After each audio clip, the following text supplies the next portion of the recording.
Next is Հայկ Մամիջանյան. Հայկ.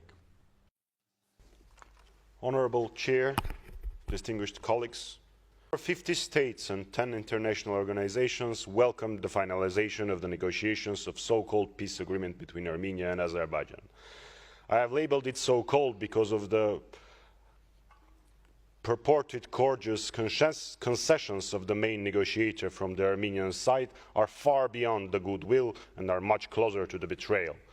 But we, the Armenian people, will deal with it ourselves. I would like to speak about the international community. It is going to be very hard to protect our citizens with those statements from bullets and bombshells fired and dropped by Azerbaijan.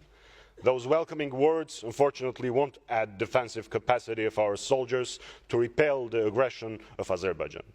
Those statements won't return home innocent Armenian hostages kept in Baku and won't stop humiliating show-like trials on them. Why am I so skeptic? Because each day Azerbaijani armed forces are shooting at the borders of Armenia. Because each day we receive a new dose of aggressive rhetoric from Azerbaijan. Because my compatriots are suffering in Baku jail as we speak. And that's not the whole story. They are demanding from us to change our constitution, to dissolve internationally recognized negotiation format of OSCE Minsk Group, and God knows what else. There are new ridiculous demands each day. On top of that, a few days ago, Mr. Aliyev announced that they are not going to recognize rulings of ECHR. Earlier this year, Azerbaijani authorities informed the international community of the Red Cross about their decision to close its office in their country. I remind you that ICRC was the only international organization allowed to visit Armenian hostages in Baku prisons. So they are going to be left alone with the caprices of the dictator.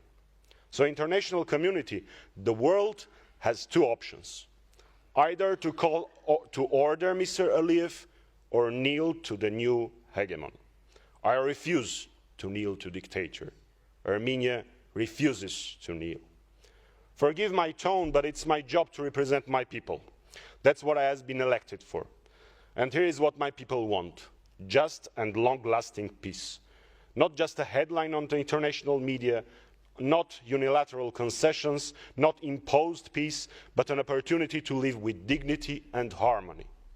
And if you are wondering how we got here, what are the reasons of the situation in South Caucasus, perhaps you should look to the bigger picture, at the bigger picture. The roots of the matter are much deeper than you can imagine.